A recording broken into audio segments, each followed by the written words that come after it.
ಸ್ವಾತಂತ್ರ್ಯದ ಅಮೃತ ಮಹೋತ್ಸವದ ನಿಟ್ಟಿನಲ್ಲಿ ದೇಶದ ಹುತಾತ್ಮ ವೀರರು ಹಾಗೂ ವೀರ ವನಿತೆಯರಿಗೆ ಗೌರವ ಸನ್ಮಾನ ನೀಡುವುದಕ್ಕಾಗಿ ನನ್ನ ಭೂಮಿ ನನ್ನ ದೇಶ ಅಭಿಯಾನ ಆರಂಭಿಸಲು ಉದ್ದೇಶಿಸಲಾಗಿದೆ ಎಂದು ಪ್ರಧಾನಿ ನರೇಂದ್ರ ಮೋದಿ ಹೇಳಿದ್ದಾರೆ. ಇಂದು ಅವರು ಮನ್ ಕಿ ಬಾತ್ನ 103ನೇ ಆವೃತ್ತಿಯಲ್ಲಿ ದೇಶವಾಸಿಗಳನ್ನುದ್ದೇಶಿಸಿ ಮಾತನಾಡಿ, ಆಗಸ್ಟ್ 15 ಸಮೀಪಿಸುತ್ತಿರುವ ಹಿನ್ನೆಲೆಯಲ್ಲಿ ದೇಶಾದ್ಯಂತ ಅಮರ ಹುತಾತ್ಮರ ಸ್ಮರಣೆಯಲ್ಲಿ ಅನೇಕ ಕಾರ್ಯಕ್ರಮಗಳನ್ನು ಆಯೋಜಿಸಲಾಗುವುದು. ಆ ಮಹಾನ್ ವ್ಯಕ್ತಿಗಳ ನೆಪದಲ್ಲಿ ದೇಶದ ಲಕ್ಷಾಂತರ ಗ್ರಾಮ ಪಂಚಾಯಿತಿಗಳಲ್ಲಿ ವಿಶೇಷ ಶಿಲಾಶಾಸನಗಳನ್ನು ಸ್ಥಾಪಿಸಲಾಗುವುದು. ಈ ಅಭಿಯಾನದಡಿ ದೇಶಾದ್ಯಂತ ಅಮೃತ ಕಳಸ ಯಾತ್ರೆ ಕೂಡ ಕೈಗೊಳ್ಳಲಾಗುವುದು ಎಂದು ಹೇಳಿದ್ದಾರೆ. ದೇಶದ ಹಳ್ಳಿಗಳಿಂದ ಮೂಲೆ ಮೂಲೆಗಳಿಂದ 7,000 ಕಳಸಗಳಲ್ಲಿ ಮಣ್ಣು ಸಂಗ್ರಹಿಸಿ ಈ ಅಮೃತ ಕಳಸ ಯಾತ್ರೆ ದೆಹಲಿ ತಲುಪುತ್ತದೆ.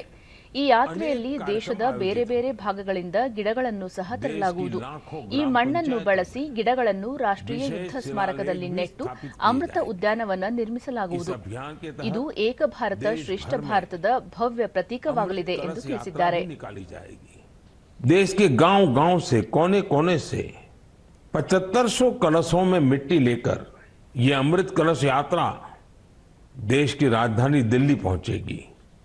ये यात्रा अपने साथ देश के अलग अलग हिस्सों से पौधे लेकर भी आएगी। 7500 कलश में आई माटी और पौधों से मिलाकर फिर नेशनल वॉर मेमोरियल के समीप अमृत वाटिका का निर्माण किया जाएगा। यमुना समेत कई नदियों में ದೇಶದ ಪಶ್ಚಿಮ ಭಾಗ ಸೇರಿದಂತೆ ಹಲವು ರಾಜ್ಯಗಳಲ್ಲಿ ಪ್ರವಾಹ ಪರಿಸ್ಥಿತಿ ಉಂಟಾಗಿರುವ ಕುರಿತು ಪ್ರಸ್ತಾಪಿಸಿರುವ ಪ್ರಧಾನಿ, ಯಾವುದೇ ವಿಪತ್ತನ್ನು ಎದುರಿಸಲು ನಮ್ಮ ಸಾಮರ್ಥ್ಯ ಮತ್ತು ಸಂಪನ್ಮೂಲಗಳು ಬಹುದೊಡ್ಡ ಪಾತ್ರ ವಹಿಸುತ್ತವೆ. ಸ್ಥಳೀಯ ಜನತೆ ಹಾಗೂ ಎನ್ಡಿಆರ್ಎಫ್ ಯೋಧರು ವಿಪತ್ತುಗಳನ್ನು ಎದುರಿಸಲು ಬಹುದೊಡ್ಡ ಪಾತ್ರ ನಿರ್ವಹಿಸುತ್ತಿದ್ದಾರೆ. ಸಂವೇದನಾಶೀಲತೆ ಮತ್ತು ಪರಸ್ಪರರಿಗೆ ಆಸರೆಯಾಗಿ ನಿಲ್ಲುವ ಮನೋಭಾವ ಮಹತ್ವಪೂರ್ಣವಾಗಿರುತ್ತದೆ. ಸರ್ವಜನ ಹಿತ ಎಂಬ ಭಾವನೆಯೇ ಭಾರತದ ಹೆಗ್ಗುರುತು ಮತ್ತು ಶಕ್ತಿ ಎಂದು ಹೇಳಿದ್ದಾರೆ.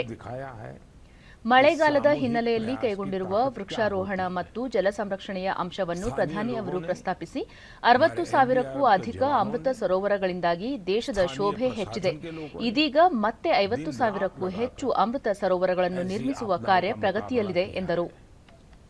किसी भी आपदा से निपटने में हमारे सामर्थ्य और संसाधनों की भूमिका बड़ी होती है, लेकिन इसके साथ ही हमारी संवेदनशीलता और एक दूसरे का हाथ थामने की भावना उतनी ही अहम होती है। और जिम्मेदारी के साथ जल संरक्षण के लिए ಜಲ ಸಂರಕ್ಷಣೆ ಕುರಿತಂತೆ ಮಧ್ಯಪ್ರದೇಶದ ಶಹದೂಲ್ನ ಪಕಾರಿಯಾ ಗ್ರಾಮದ ಬುಡಕಟ್ಟು ಸಹೋದರ ಸಹೋದರಿಯರ ಕಾರ್ಯವನ್ನು ಅವರು ಶ್ಲಾಘಿಸಿ, ಆ ಜನರು ಸುಮಾರು 100 ಬಾವಿಗಳನ್ನು ಜಲ ಮರುಪೂರಣ ವ್ಯವಸ್ಥೆಗೆ ಪರಿವರ್ತಿಸಿ ಗಣನೀಯ ಕಾರ್ಯ ಮಾಡಿದ್ದಾರೆ ಎಂದು ಹೇಳಿದ್ದಾರೆ. वहीं पर मेरी उनसे प्रकृति और पानी को बचाने के लिए भी चर्चा हुई थी। अभी मुझे पता चला है कि पकरिया गांव के आदिवासी भाई बहनों ने इसे लेकर काम भी शुरू कर दिया है। यहां प्रशासन की मदद से लोगों ने करीब 100 कुओं को वाटर रिचार्ज सिस्टम में बदल दिया है। साथियों, हमारी इस आस्था ಇನ್ನೇನು ಶ್ರಾವಣ ಮಾಸ ಆರಂಭವಾಗಲಿದೆ. ಈ ಮಾಸ ಹಚ್ಚ ಹಸಿರಿನೊಂದಿಗೆ ಸಂತೋಷ ಸಂಭ್ರಮದ ನಂಟು ಹೊಂದಿದೆ. ಹಾಗಾಗಿಯೇ ಇದು ಆಧ್ಯಾತ್ಮಿಕ ಹಾಗೂ ಸಾಂಸ್ಕೃತಿಕ ದೃಷ್ಟಿಯಲ್ಲಿ ಮಹತ್ವದ್ದಾಗಿದೆ. ಶ್ರಾವಣದ ಜೋಕಾಲಿ, ಗೋರಂಟಿ ಮತ್ತು ಹಬ್ಬ ಆಚರಣೆಗಳು ಸಂತೋಷ ಸಂಭ್ರಮದ ಪ್ರತೀಕವಾಗಿವೆ. ಶಿವನನ್ನು ಆರಾಧಿಸುವ ಹಲವು ಭಕ್ತರು ಕಾವಡಿ ಯಾತ್ರೆ ತೆರಳುತ್ತಾರೆ. ಅಂತೆಯೇ ಪ್ರತಿ ವರ್ಷ 10 ಕೋಟಿಗೂ ಅಧಿಕ ಪ್ರವಾಸಿಗರು ಕಾಶಿಗೆ ಭೇಟಿ ನೀಡುತ್ತಿದ್ದಾರೆ. ಜೊತೆಗೆ ಅಯೋಧ್ಯ, ಮಥುರಾ, ಉಜ್ಜಯಿನಿ ಮತ್ತಿತರ ತೀರ್ಥ ಕ್ಷೇತ್ರಗಳಿಗೂ ಹೆಚ್ಚಿನ ಸಂಖ್ಯೆಯ ಜನರು ಭೇಟಿ ನೀಡುತ್ತಾರೆ ಎಂದು ಹೇಳಿರುವ ಅವರು, ಅಮರನಾಥ ಯಾತ್ರೆ ಮಾಡಲು ಕ್ಯಾಲಿಫೋರ್ನಿಯಾದಿಂದ ಬಂದಿರುವ ಇಬ್ಬರು ಅಮೆರಿಕ ಸ್ನೇಹಿತರ ವಿಚಾರವನ್ನು ಉಲ್ಲೇಖಿಸಿದ್ದಾರೆ. अयोध्या, मथुरा, उज्जैन जैसे तीर्थों पर आने श्रद्धालुओं की संख्या भी तेजी से बढ़ रही है। इससे लाखों गरीबों को रोजगार मिल रहा है, उनका जीवन यापन हो रहा है। ये सब हमारे जागरण का परिणाम है। इसके दर्शन के लिए अब तो पूरी दुनिया से लोग हमारे तीर्थों में आ रहे हैं। मुझे ऐसे ही 2 अमेरिकन दोस्तों के बारे में पता चला है जो कैलिफोर्निया से यहां अमरनाथ यात्रा करने आए थे। इन विदेशी मेहमानों ने अमरनाथ यात्रा से जुड़े स्वामी विवेकानंद के अनुभवों के बारे में कहीं सुना था। एक फ्रेंच मूल की महिला है शार्लोट शोपा। बीते दिनों ತಾವು ಫ್ರಾನ್ಸ್ಗೆ ಹೋಗಿದ್ದಾಗ ಶಾರ್ಲೆಟ್ ಶೋಪಾ ಎಂಬ ಯೋಗ ಶಿಕ್ಷಕಿಯನ್ನು ಭೇಟಿ ಮಾಡಿದ್ದೆ. ಅವರು 100 ಸಂವತ್ಸರಗಳನ್ನು ಪೂರೈಸಿದ್ದು ಯೋಗಾಭ್ಯಾಸದಿಂದಾಗಿ ಅವರು ತಮ್ಮ ಆಯಸ್ಸನ್ನು ವೃದ್ಧಿಸಿಕೊಂಡಿದ್ದಾರೆ.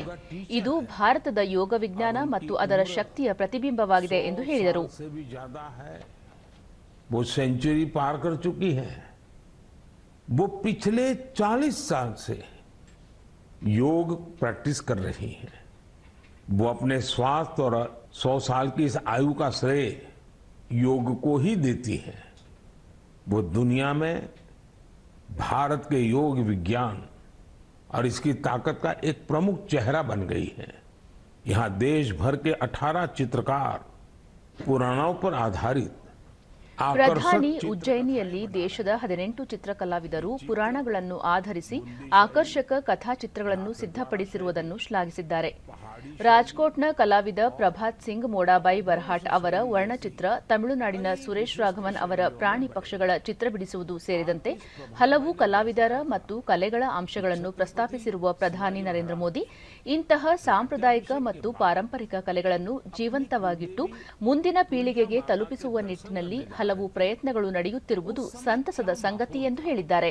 तमिलनाडु में वाड़ावल्ली के एक साथी हैं सुरेश राघवन जी। राघवन जी को पेंटिंग का शौक है।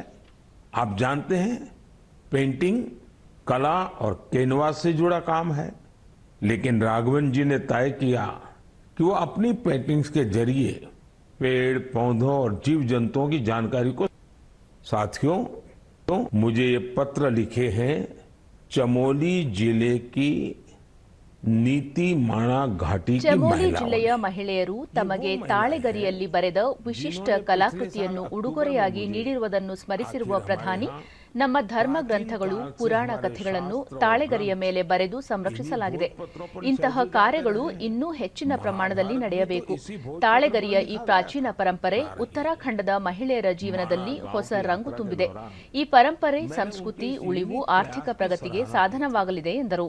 मैंने देवभूमि आने वाले पर्यटकों से अपील की थी को यात्रा के दौरान ज्यादा से ज्यादा लोकल प्रोडक्ट्स खरीदें। उन मुस्लिम महिलाओं ने लिखी हैं जो हाल ही में हज यात्रा करके आई है। ಹಜ್ ಯಾತ್ರೆ ಕೈಗೊಂಡಿದ್ದ ಮುಸ್ಲಿಂ ಸಮುದಾಯದ ಮಹಿಳೆಯರು ಬರೆದಿರುವ ಪತ್ರವನ್ನು ಪ್ರಧಾನಿ ಅವರು ಮನ್ ಕಿ ಬಾತ್ನಲ್ಲಿ ಪ್ರಸ್ತಾಪಿಸಿ, ಆ ಪತ್ರದಲ್ಲಿ ಮಹಿಳೆಯರು ತೋರಿರುವ ಆಶೀರ್ವಾದ ತಮಗೆ ಪ್ರೇರಣಾದಾಯಕವಾಗಿದೆ ಎಂದು ಹೇಳಿದ್ದಾರೆ. महरम के बिना पूरी की है और ये संख्या 150 नहीं बल्कि 4000 से ज्यादा है। यह एक बड़ा बदलाव है। पहले मुस्लिम महिलाओं को बिना महरम हज करने की इजाजत नहीं थी और ये कॉमन कॉज है ड्रग्स के खिलाफ जागरूकता अभियान। जम्मू कश्मीर के युवाओं को ड्रग्स से ಮಾದಕ बचाने ವಸ್ತು ಮುಕ್ತ ಭಾರತ ಅಭಿಯಾನವನ್ನು ದೇಶಾದ್ಯಂತ ಕೈಗೊಳ್ಳಲಾಗಿದ್ದು 11 ಕೋಟಿಗೂ ಅಧಿಕ ಮಂದಿ ಈ ಅಭಿಯಾನದಲ್ಲಿ ಕೈಜೋಡಿಸಿದ್ದಾರೆ. ಕೋಟ್ಯಂತರ ರೂಪಾಯಿ ಮೌಲ್ಯದ ಮಾದಕ ದ್ರವ್ಯಗಳನ್ನು ನಾಶಪಡಿಸಲಾಗಿದೆ. ಈ ಅಭಿಯಾನದಲ್ಲಿ ಕೈಜೋಡಿಸಿರುವ ಎಲ್ಲರಿಗೂ ಅಭಿನಂದನೆ ಸಲ್ಲಿಸಲು ಬಯಸುತ್ತೇನೆ.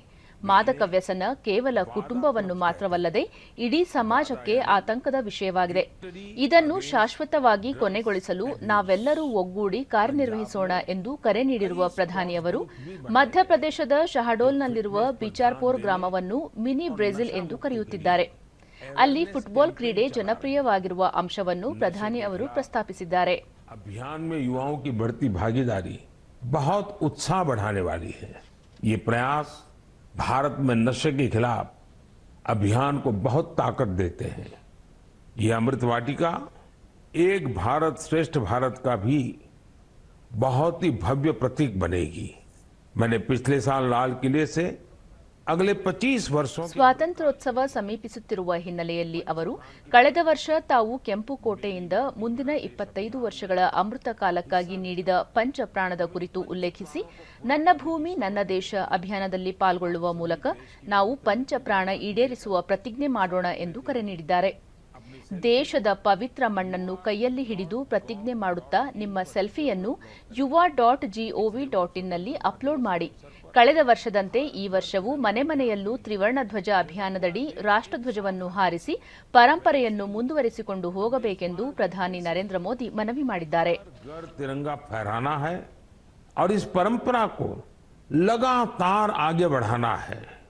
इन प्रयासों से हमें अपने कर्तव्यों का बोध होगा, देश की आजादी के लिए दिए गए असंख्य बलिदानों का बोध होगा, आजादी के मूल्य का एहसास होगा. इसलिए हर देशवासी को इन प्रयासों से जरूर जुड़ना चाहिए. आपसे मुलाकात होगी. बहुत बहुत धन्यवाद. नमस्कार.